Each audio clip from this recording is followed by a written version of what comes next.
Hello everyone and welcome back to Code with Ria. So today we are doing file input output and this is the last topic of C programming language. So let's start with it. जब भी हम बात करते हैं file की तो file की बात करने से पहले हमको ये पता होना चाहिए कि फाइल्स को हम स्टोर कहाँ पे करते हैं। तभी हम ये समझ पाएंगे कि जितने भी हम ऑपरेशंस परफॉर्म करते हैं whether it is opening a file, writing into a file, reading from a file और क्लोजिंग अ फाइल, ये सारे के सारे ऑपरेशंस किस तरीके से परफॉर्म होते हैं, राइट। तो उससे पहले हम बात करते हैं अपनी रैम की। रैम क्या होती है? रैम होती है रैंडम एक्सेस मेमोरी। सो रैम है ये हमारी।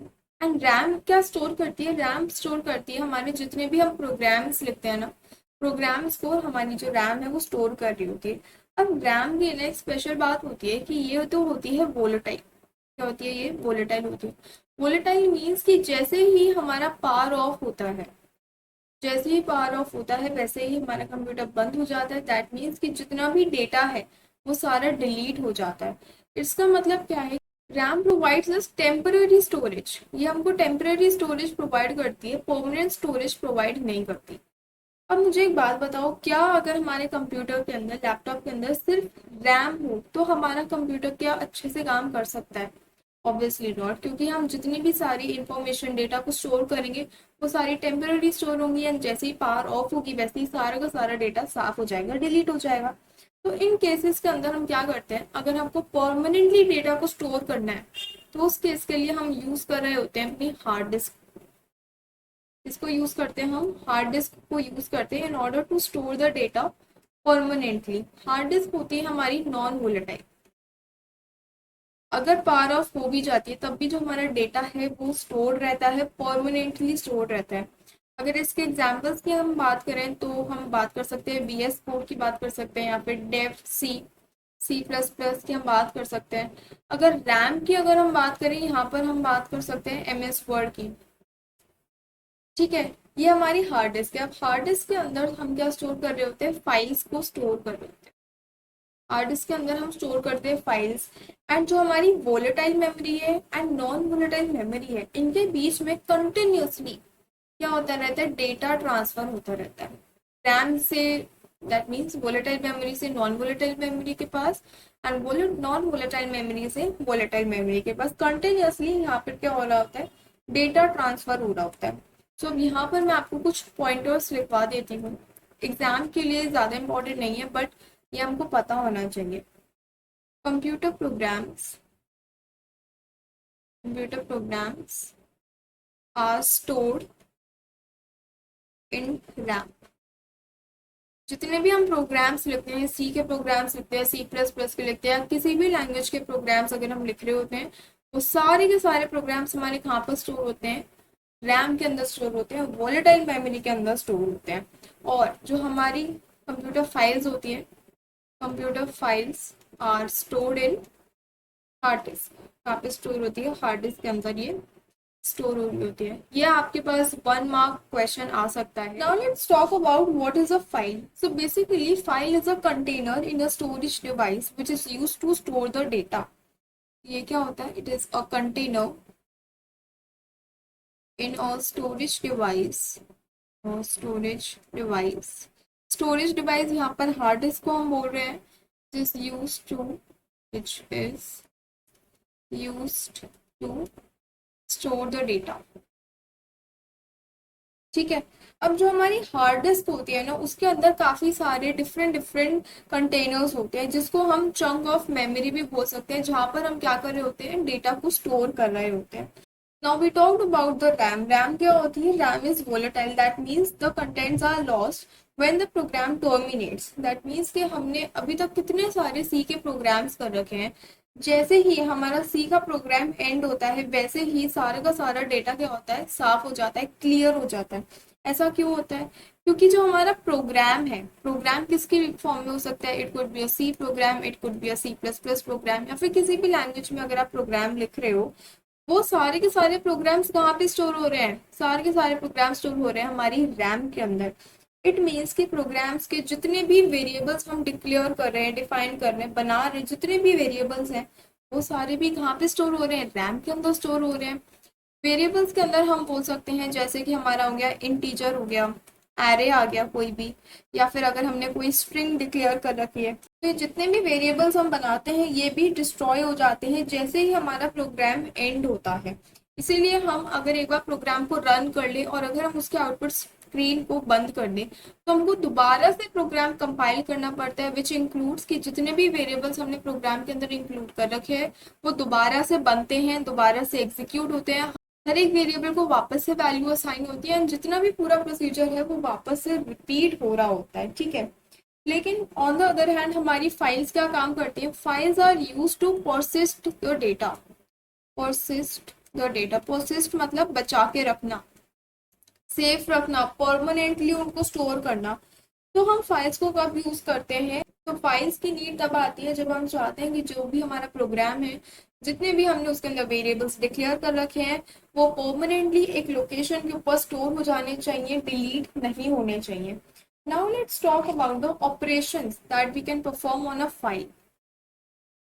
ऑपरेशंस, वैसे तो काफ़ी सारे ऑपरेशंस हैं जो कि हम परफॉर्म कर सकते हैं, लेकिन हम आज 5 ऑपरेशंस की बात करने वाले हैं। ना ऑपरेशन से स्टार्ट करने से पहले हमको एक रियल लाइफ फाइल को इमेजिन करना है। रियल लाइफ फाइल हमारी कैसी होती है, कुछ इस तरीके से हमारी एक फाइल को हम इमेजिन करेंगे, ठीक है। तो सबसे पहला ऑपरेशन हम क्या कर रहे होते हैं, हम कर रहे हैं क्रिएट। सबसे पहले अगर हमको कोई भी डेटा, कोई भी इंफॉर्मेशन स्टोर करनी है, for example there is a hospital and हमको पेशेंट का डेटा स्टोर करना है, तो उसके लिए हम क्या करेंगे, एक फाइल को बनाएंगे, ठीक है। फर्स्ट ऑपरेशन हो गया। सेकेंड ऑपरेशन क्या है, हम उस फाइल को ओपन भी तो कर सकते हैं, ओपन अ फाइल, फाइल को ओपन भी कर सकते हैं। थर्डली क्या कर सकते हैं, अब अगर हम ओपन कर रहे हैं तो फिर क्लोज भी तो करेंगे ना, तो क्लोज अ फाइल। अब अगर हम फाइल को सिर्फ ओपन और क्लोज कर रहे हैं लेकिन कोई ऑपरेशन, कोई फंक्शन परफॉर्म नहीं कर रहे, तो उसका क्या फायदा। हम क्या कर सकते हैं, रीड कर सकते हैं फाइल के अंदर से, रीड फ्रॉम अ फाइल। अब अगर रीड कर पा रहे हैं तो फिर राइट भी तो कर सकते हैं ना, right from a file. Read मतलब कि जो इन्फॉर्मेशन ऑलरेडी फाइल के अंदर प्रेजेंट है हम बस उसी को रीड कर रहे हैं without making any external changes. And right means कि हम मॉडिफाई कर रहे हैं फाइल को, जो ऑलरेडी चेंजेस हैं उसके अंदर वो तो है ही, लेकिन हम क्या कर रहे हैं, राइट कर रहे हैं फाइल को, उसके अंदर लिख रहे हैं, राइट इन अ फाइल, ठीक है। ये तो हमने बात कर ली ऑपरेशंस के बारे में। अब बात करते हैं टाइप्स ऑफ फाइल्स के बारे में। टाइप्स ऑफ फाइल, तो बेसिकली हमारे पास 2 टाइप्स की फाइल्स होती हैं। कितनी टाइप्स की होती हैं, 2 टाइप्स की फाइल्स होती हैं। Firstly they are text files, text files हो गई। सेकेंडली हमारे पास होती हैं बाइनरी फाइल्स। दोनों ही फाइल्स के अपनी अपनी इंपॉर्टेंस होती हैं, दोनों के अपने अपने रोल्स होते हैं। टेक्स्ट फाइल्स हमारे लिए होती है, हम ह्यूमंस के लिए होती है। दैट मीन्स कि जो टेक्स्ट फाइल्स है उसके अंदर जितना भी डेटा होता है वो टेक्सचुअल फॉर्म में स्टोर हो रहा होता है। कैसे फॉर्म में, टेक्सचुअल फॉर्म में। अब टेक्सचुअल के अंदर आप बात कर सकते हो, जितने भी आपके सेंटेंसेस आ गए, वर्ड्स आ गए, सबकी बात कर सकते हो, नंबर्स की बात कर सकते हो, 1 2 3 4 5 6 7 8 9 10 एंड सो ऑन। अगर हम टेक्स्ट फाइल्स के एक्सटेंशन की बात करें तो एक एक्सटेंशन बहुत ही कॉमन है, दैट इज .txt। इसी के साथ .c भी आ जाता है, .java भी आ जाता है। तो ये सारे क्या होते हैं, टेक्स्ट फाइल्स के एक्सटेंशंस होते हैं जो कि हम समझ सकते हैं। टेक्स्ट फाइल्स का सीधा सा मतलब ये है that the data visible to us is making a sense and if any changes are done to the data then also it will be making a sense. मतलब हमको समझ में आ रहा है कि भाई हमने लिखा क्या। बाइनरी फाइल्स में ऐसा नहीं होता। बाइनरी फाइल्स हम बनाते हैं फॉर मशीन। अब हम सारा काम किस पे कर रहे हैं, हम कर रहे हैं कंप्यूटर के ऊपर। Computer at the end of the day क्या है, एक मशीन है, और मशीन हमारे जैसे सेंटेंसेस, नंबर्स को नहीं समझती है। मशीन सिर्फ 2 ही नंबर्स को समझती है, that is in the binary format. Binary के अंदर हम बात करते हैं 0 एंड 1 की। हमें मशीन के अंदर जो भी डेटा स्टोर करवाना है, चाहे वो जितना ही बड़ा डेटा क्यों ना हो, चाहे वो जितना ही छोटा डेटा क्यों ना हो, हर एक चीज को हम स्टोर करवाते हैं इन द फॉर्म ऑफ 0 एंड 1। इसीलिए हम इसको बोलते हैं बाइनरी, क्योंकि इसके अंदर सिर्फ 2 ही डिजिट्स हम इंक्लूड कर रहे होते हैं। फॉर एग्जाम्पल अगर हम मैं यहाँ पर लिखूँ 0 1 0 0 तो इसका मतलब मशीन को पता है क्या है, इसका मतलब मशीन को पता है कि हाँ भाई इसका मतलब क्या है 9। लेकिन अगर हम इसको एकदम से देखेंगे तो ये हमारे लिए कोई भी सेंस नहीं बना रहा है। बाइनरी नंबर्स को, बाइनरी फॉर्मेट को, किस तरीके से बाइनरी के अंदर मशीन काम करती है, सारी की सारी चीज़ें हम डिजिटल इलेक्ट्रॉनिक्स में पढ़ने वाले हैं। And the course, the series is starting from the July month onwards. तो हमारी जो बाइनरी फाइल्स होती है, इसके लिए एक्सटेंशन हम लिख रहे होते हैं .exe, .mp3, जितने भी हमारे पास फोटोज होते हैं, वीडियोस होते हैं, सारे के सारे हमारे पास बाइनरी फॉर्मेट के अंदर स्टोर होते हैं।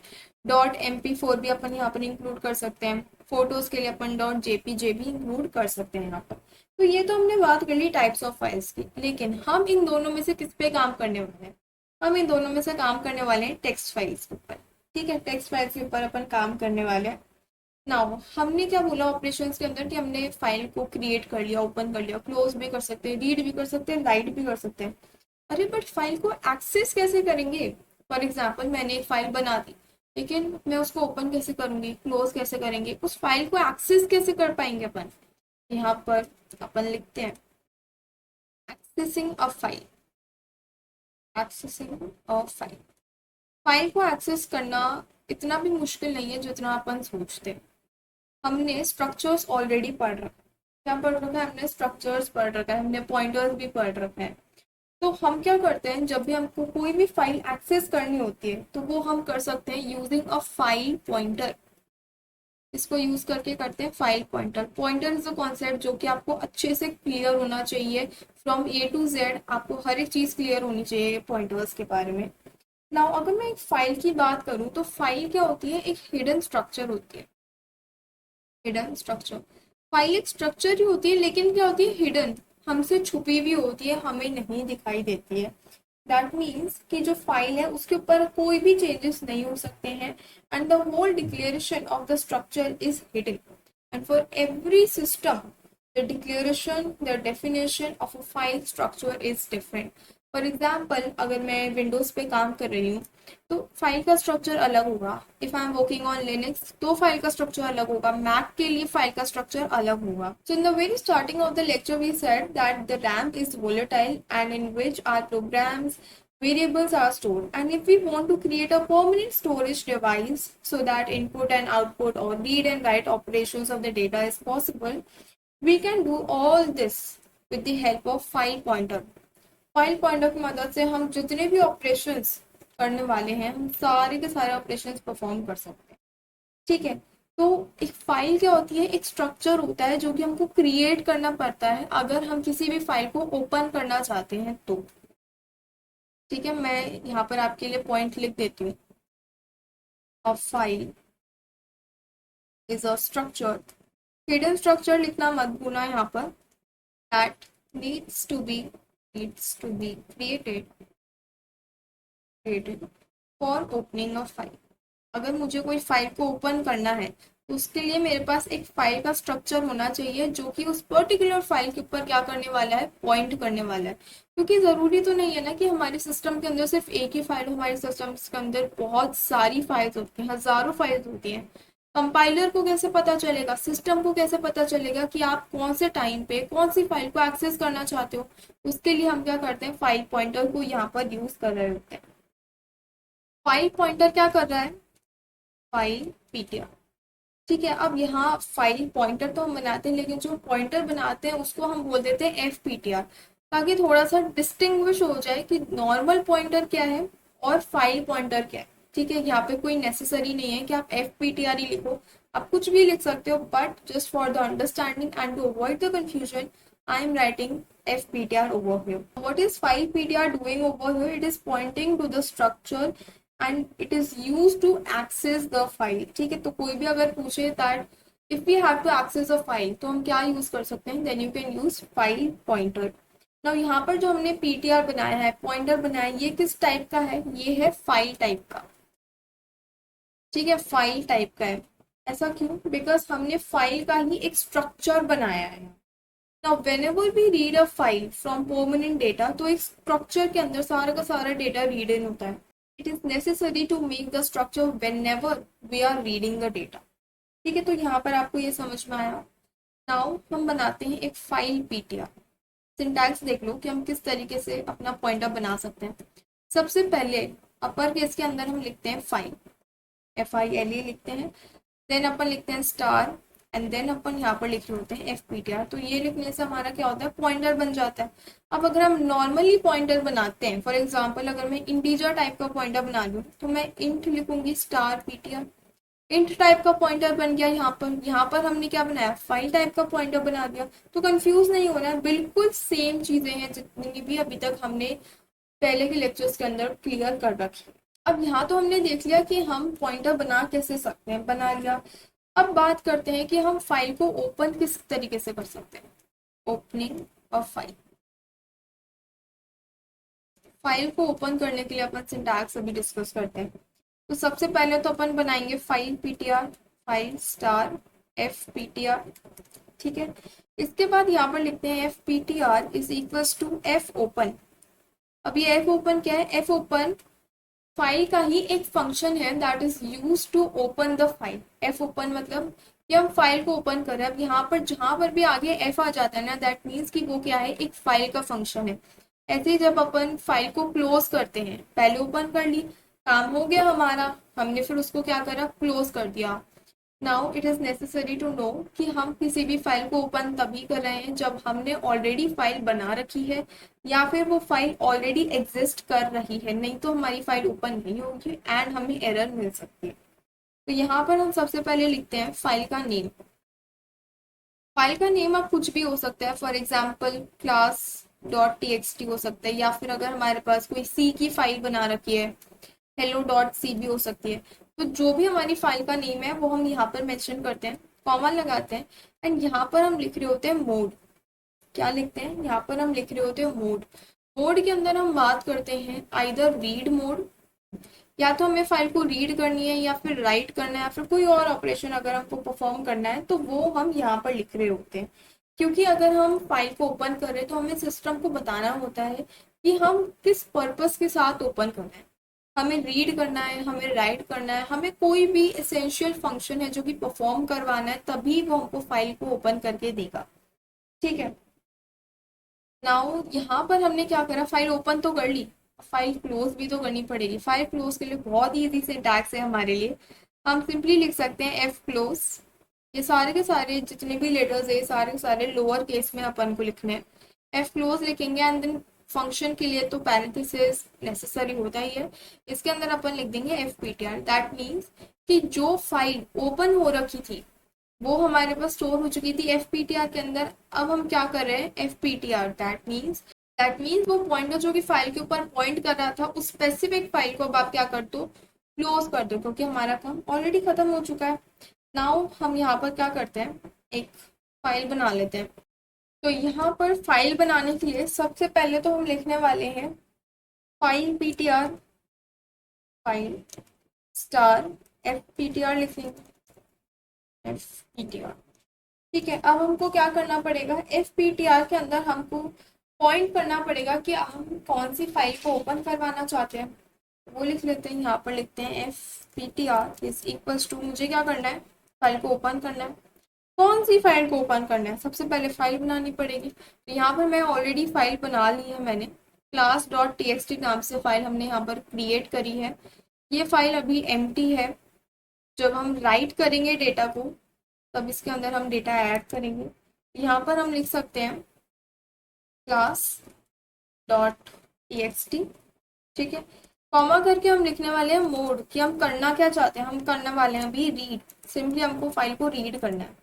हमने ओपन कर ली फाइल, अब हमें क्या करनी पड़ेगी, क्लोज, F क्लोज लिख लेंगे, FPTR लिखेंगे एंड लास्ट में रिटर्न 0, एंड यहाँ पर क्या होगा, हमारी फाइल क्लोज हो जाएगी। अब क्योंकि हमने यहाँ पर कोई भी ऑपरेशन करा नहीं है, हमने बस फाइल को खोला, उसके अंदर कुछ भी स्टोर करवाया नहीं है, कुछ भी ऑपरेशन करना नहीं है हमको अभी, तो इसीलिए कोई भी फायदा नहीं अगर हम अभी इसको रन करेंगे। अब blank screen will be available to us. तो अभी हम आगे बढ़ते हैं, अब पढ़ते हैं फाइल ओपनिंग मोड्स के बारे में।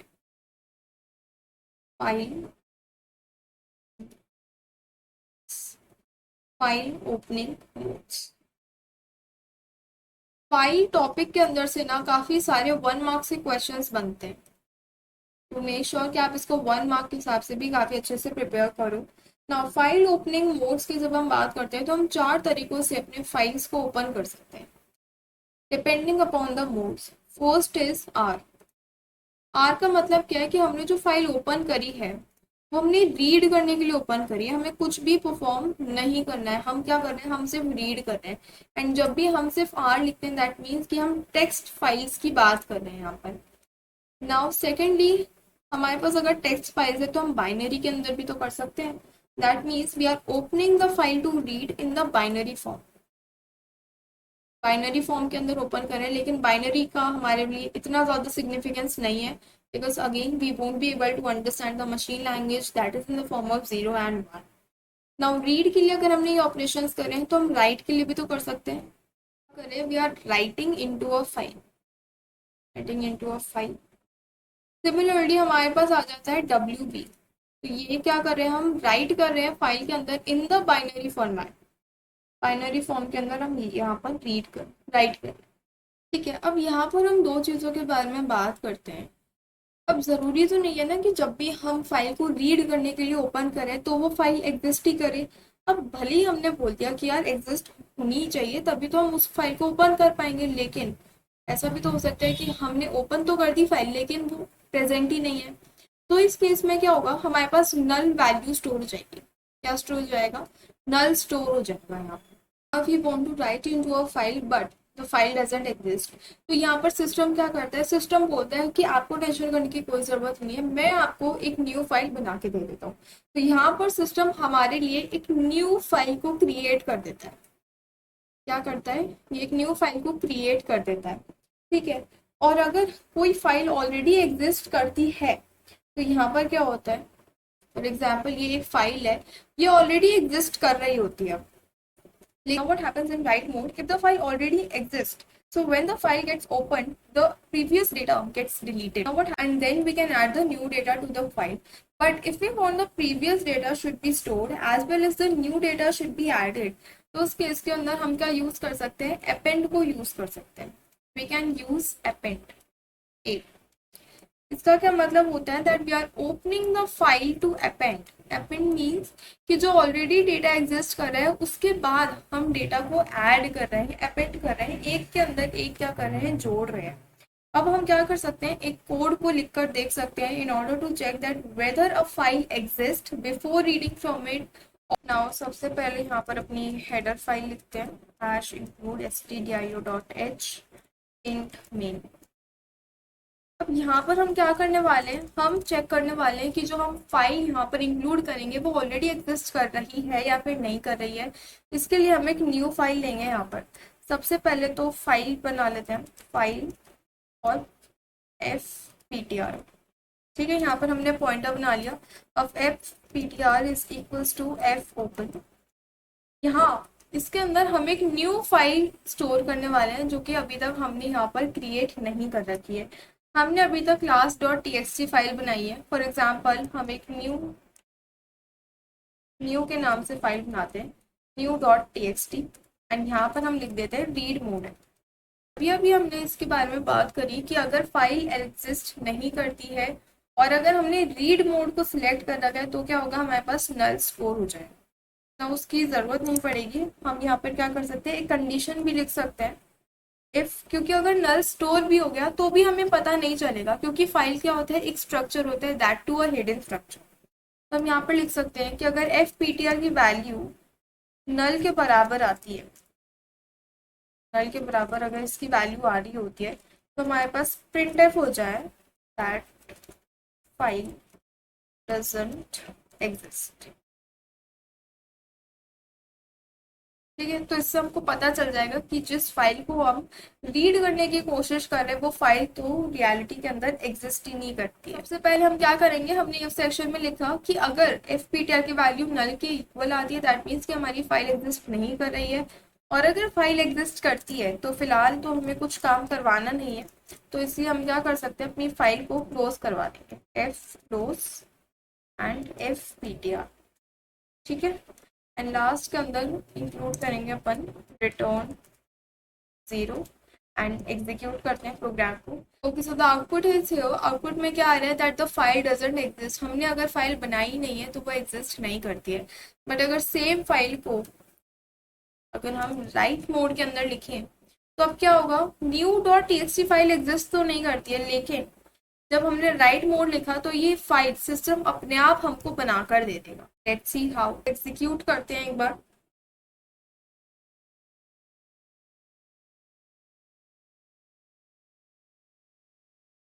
यहाँ पर अभी तो हमारे पास कुछ भी हमको शो नहीं हो रहा है, लेकिन अगर हम फाइल में जाकर देखेंगे वो फोल्डर जिसके अंदर हमने ऑलरेडी पहले तो क्लास डॉट टी बनाई एंड जिसके अंदर हमने अपनी सी की सोर्स फाइल स्टोर कर रखी थी, उसके अंदर अब हमारे पास एक न्यू टेक्स्ट फाइल नाम की भी टेक्स्ट फाइल यहाँ पर आकर स्टोर हो चुकी है। नाउ अगर हम चाहें तो इसका नाम हम कुछ और रख सकते हैं, फॉर एग्जाम्पल hello.txt करते हैं और इसको वापस से अपन रन करते हैं। लेकिन हमारे पास क्या होगा, जो हमारे पास आउटपुट स्क्रीन आती है यहाँ पर हमें कुछ भी शो नहीं होगा, लेकिन हमारे पास यहाँ पर अगर हम देखेंगे इसको तो यहाँ पर वापस से हमारे पास हेलो नाम की एक न्यू टीएक्सटी फाइल यहाँ पर क्रिएट हो चुकी है। So this is the function of right mode and the read mode का जो भी फंक्शन है वो आपको आई थिंक समझ में आ गया है।